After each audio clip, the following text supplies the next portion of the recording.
सिद्धार्थ शिक्षा सदन में आपका स्वागत है। क्लास 9th विषय गणित अध्याय 11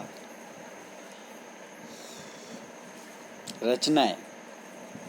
कोई भी आकृति की रचना करना आज हम इसमें सीखेंगे, जिसमें प्रश्नावली 11.1 एक्सरसाइज यानी 11.1 का अध्ययन सीखेंगे और इसको देखेंगे कि हम किस प्रकार से अध्ययन करते हैं। देखिए प्रिय विद्यार्थियों, रचना करने में सबसे पहले हम को कोण बनाना आना चाहिए। किसी भी कोण की रचना करने में सबसे पहले हम उस कोण को बना देंगे। जैसे आपको अगर 70 डिग्री का कहता है तो एक लाइन खींचेंगे और ये लाइन खींचकर यहाँ पर चांदा रखेंगे। जैसे हमने ये चांदा रख दिया और चांदा यहाँ पे रख के इधर से 0, फिर इस प्रकार से 10, 20, 30 इस प्रकार से 70 डिग्री का हम कोण बना लेंगे। जैसे ये 70 डिग्री का कोण बन गया। अब ये चांदे की सहायता से कोण बनाना। फिर कहता है कि इसका समद्विभाजन करिए। तो समद्विभाजन करते समय हम देखेंगे कि किस प्रकार से हल करेंगे।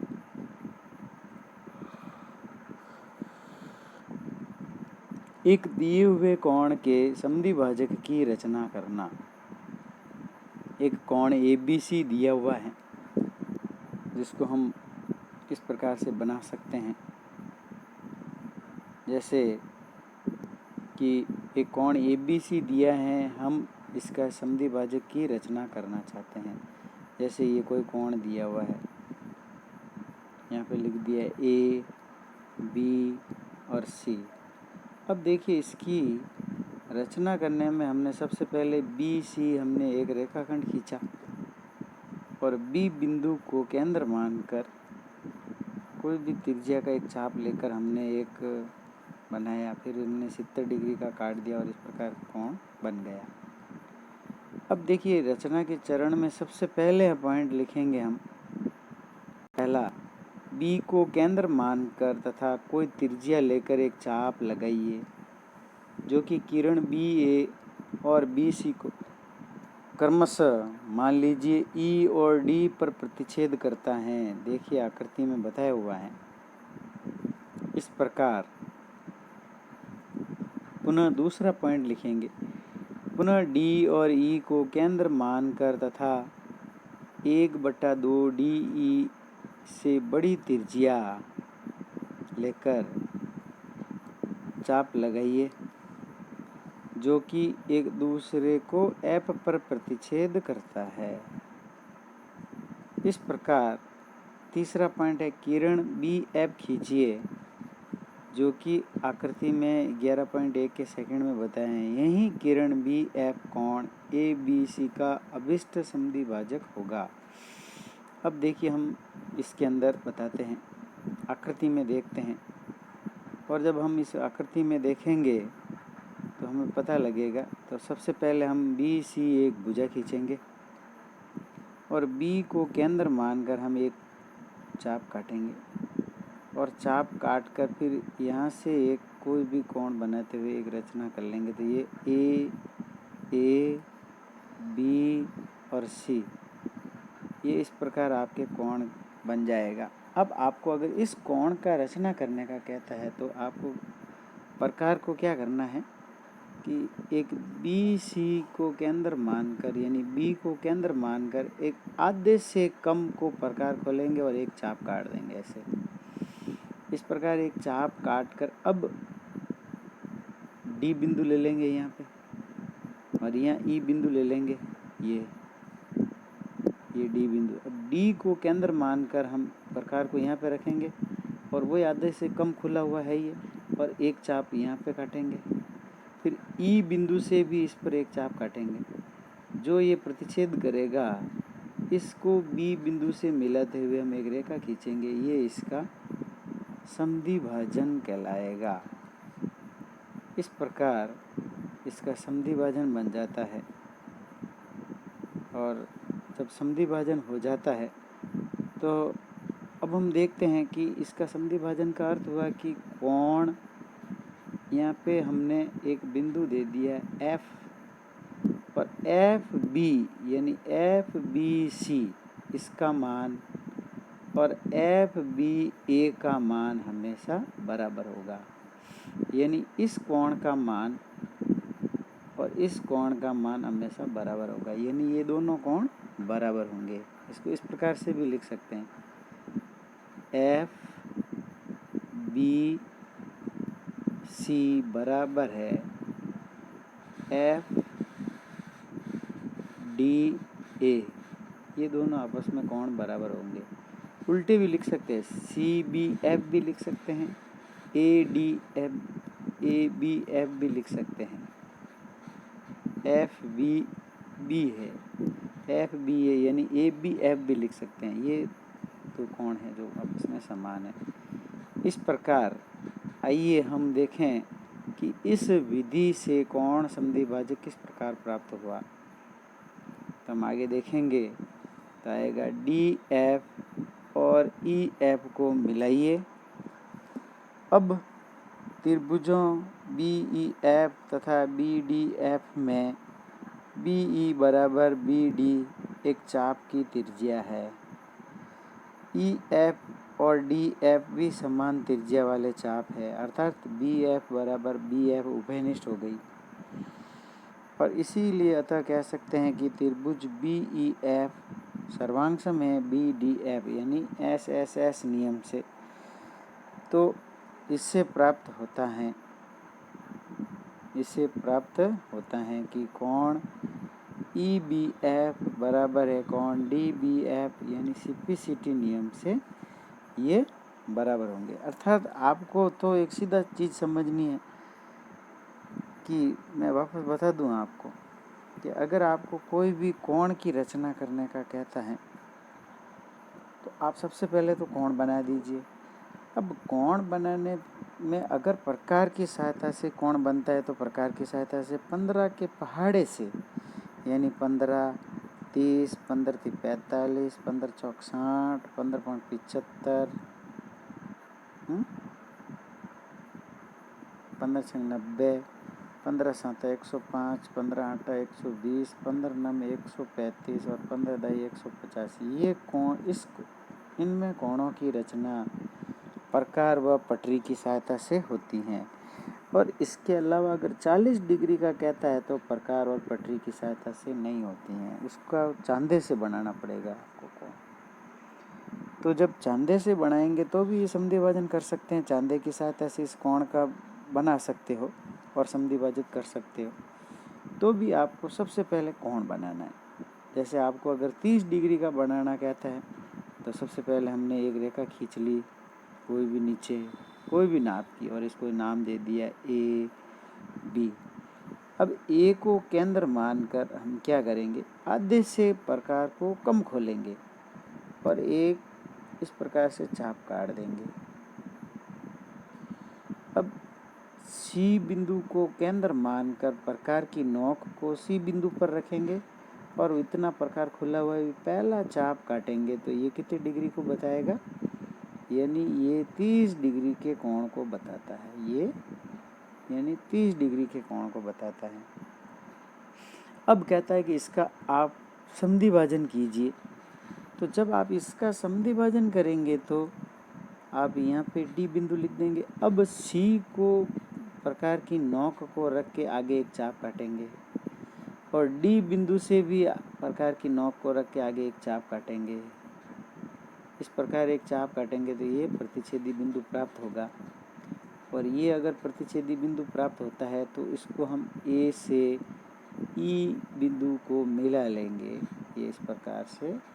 तो ये कोण का संधिभाजन कहलाएगा, यानी नीचे वाला भी 15 डिग्री का होगा और ऊपरी वाला भी 15 डिग्री का होगा ना। कोण का संधिभाजन का मतलब होता है कि कोण को दो भागों में विभाजित करना, यानी ये इसका संधिभाजन का मतलब होता है। इस प्रकार कोण की संधिभाजन हो जाता है। अब हम आगे देखेंगे कि एक और है कि एक दिए गए रेखाखंड के लंब समद्विभाजक यानी लंब अर्धक की रचना करना। एक रेखाखंड ए बी दिया है, हम इसके लंब समद्विभाजक की रचना करना चाहते हैं, तो हम कोई भी एक रेखाखंड खींच सकते हैं। जैसे एक रेखाखंड खींच लिया 5 सेंटीमीटर का है, तो ये 5 सेंटीमीटर हो गया और इसको नाम दे दिया ए बी।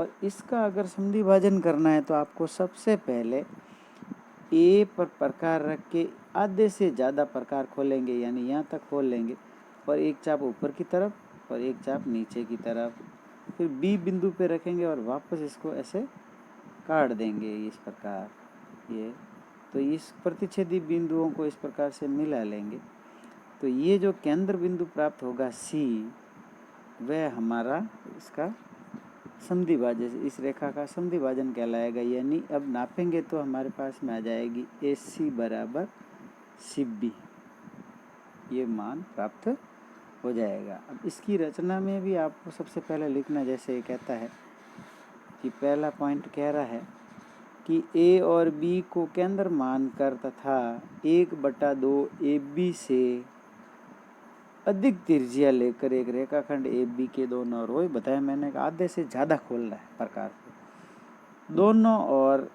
एक दूसरे के प्रतिच्छेद करते हुए चाप काटते हैं। चाप लगाइए।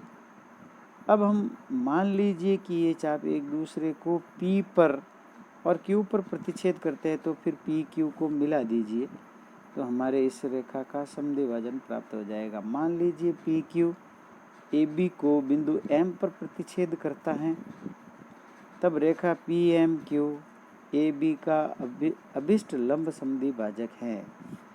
आइए हम देखें कि ये विधि किस प्रकार AB का लंब समद्विभाजक देती है। तो A और B को P और Q से मिलाइए, जिसमें AP, AQ, BP तथा BQ प्राप्त होते हैं। तो त्रिभुज PAQ और त्रिभुज PBQ में देखेंगे कि AP बराबर BP हैं और ये समान त्रिज्या वाले चाप हैं। फिर AQ बराबर BQ भी है, ये भी समान त्रिज्या वाले चाप है। और अगला देखेंगे कि PQ बराबर PQ यानी उभयनिष्ठ है, अर्थात SSS नियम से हम देखेंगे कि ये दोनों त्रिभुज सर्वांगसम है। त्रिभुज PAQ सर्वांगसम है त्रिभुज PBQ, अर्थात इसीलिए मैं कह सकता हूँ कि कोण APM बराबर है कोण BPM सिम्प्लिसिटी नियम से। अब त्रिभुज PMA और PMB में देखेंगे कि AP बराबर BP है पहले की तरह, PM बराबर PM उभयनिष्ठ हैं, कोण APM बराबर BPM है, ऊपर सिद्ध किया जा चुका है। अर्थात इसीलिए हम कह सकते हैं कि त्रिभुज PMA सर्वांगसम है त्रिभुज PMB। इसीलिए मैं कह सकता हूँ कि AM बराबर हो गया BM, अर्थात कोण PMA बराबर है कोण PMB। इस प्रकार क्योंकि लिखेंगे कोण PMA प्लस PMB बराबर 180 डिग्री, रेखिक युग्म कोण है, इसीलिए कोण PMA बराबर कोण PMB बराबर हो गया 90 डिग्री। अतः PM अर्थात कोण PMQ रेखाखंड AB का लंब समद्विभाजक है। ये इसका लंब समद्विभाजक, यानी आपको इतनी रचना लिखने की आवश्यकता है, सिर्फ आपको तो रचना करने में मतलब पॉइंट के पॉइंट ही लिखना है। तो सबसे पहले कोई भी रेखाखंड का समद्विभाजक कैसे किया जाता है, इसकी जानकारी मैं आपको पुनः वापस एक बार दोहरान बता देता हूँ। आपको मेन क्या करना है, कोई भी एक रेखाखंड खींचना है और ये जिस नाप का देता है उसी नाप का खींचना है। जैसे 6 सेंटीमीटर का हमने एक रेखाखंड खींच दिया AB। अब आप A को केंद्र मानकर प्रकार को आधे से ज़्यादा खोलेंगे, यानी आधे से ज़्यादा इतना भी खोल सकते हो, इतना भी खोल सकते हो, इतना भी खोल सकते हो, कितना भी खोलिए और एक चाप ऊपर की तरफ काटिए और फिर एक चाप आपको नीचे की तरफ काटना है, A बिंदु से ही ऊपर और A बिंदु से नीचे की तरफ। फिर बी को केंद्र मान के प्रकार की नोक को इधर रखिए और फिर वापस इस चापों को काट दीजिए और फिर इसको मिला दीजिए इस प्रकार, और तो ये इसका केंद्र बिंदु आ जाएगा सी। अब हमको नाप के देखना है कि ए सी बराबर सी बी या बी सी है कि नहीं है, यानी ये वाली भुजा और ये भुजा बराबर है कि नहीं है। ये भी अगर 6 सेंटीमीटर की है तो 3 की होगी, तो ये भी 3 सेंटीमीटर की होगी। इस प्रकार ये रेखा का समद्विभाजन हो जाएगा। अब हम प्रिय विद्यार्थियों देखते हैं, जैसे एक दी गई किरण के प्रारंभिक बिंदु पर 60 डिग्री के कोण की रचना करना। आइए हम प्रारंभिक बिंदु ए वाली किरण ए बी लें। देखिए आकृति 11.3 के फर्स्ट में हम एक किरण ए सी की रचना करना चाहते हैं, जिसमें कि कोण सी ए बी बराबर 60 डिग्री हो। इसकी करने की एक विधि नीचे दी गई है। सबसे पहले आपको देखो इसके अंदर चरण बता रहा है रचना का कारण। पहला, ए को केंद्र मानकर और कोई त्रिज्या लेकर एक वृत्त का चाप खींचिए जो ए बी के मान लीजिए एक बिंदु डी पर प्रतिच्छेद करता है। तो आपको क्या करना है, पहले ए बी एक भुजा खींचनी, वही मैंने बताया ही था। अब आपको इसके आगे क्या करना है कि डी को केंद्र मानकर, यानी ए को ही केंद्र मानकर एक चाप खींचना है और वो आधे से कम होना चाहिए। ये आधे से कम हमने एक चाप खींच लिया, ठीक है। देखिए ये सबसे पहले तो एक रेखा खींच ली ए बी। अब ए बिंदु को केंद्र मानकर आधे से कम एक चाप काटना है, ए बी सी। अब आपको क्या करना है, इस बिंदु को केंद्र मानना ए बी और डी को केंद्र मानकर प्रकार को एक चाप काट देंगे ऊपर। तो जिस बिंदु पर ये प्रतिच्छेद करता है, ये देखिए ये इस प्रकार से प्रतिच्छेद करता है, तो हम इसको मिला लेंगे तो ये सी, ए से सी मिल जाएगा। ये 60 डिग्री के कोण को बता देगा। डी को केंद्र मानकर उसी त्रिज्या जो पहले ली गई थी उससे एक चाप खींचिए और जो चरण 1 में खींचे गए चाप को बिंदु ई पर प्रतिच्छेद करती हैं, तो ई से जाने वाली किरण ए सी को खींच लीजिए। तब देखेंगे कि कोण सी ए बी, यानी ये सी ए बी बराबर 60 डिग्री का अभिष्ट कोण होगा। अब आइए देखें कि यह विधि कैसे 60 डिग्री के कोण को देती हैं। डी ई को मिला दीजिए इस प्रकार। आगे देखेंगे कि ए ई बराबर ए डी है और बराबर डी ई है। ये रचना से हमें प्राप्त होता है। अतः त्रिभुज ई ए डी एक संभव त्रिभुज है और कोण ई ए डी जो कि सी ए बी के बराबर 60 डिग्री का है। इस प्रकार इस कोण की रचना हो जाती है। अब देखिए, अगर मैं सभी कोणों की रचना के बारे में बता देता हूँ कि किस प्रकार से आपको करना है।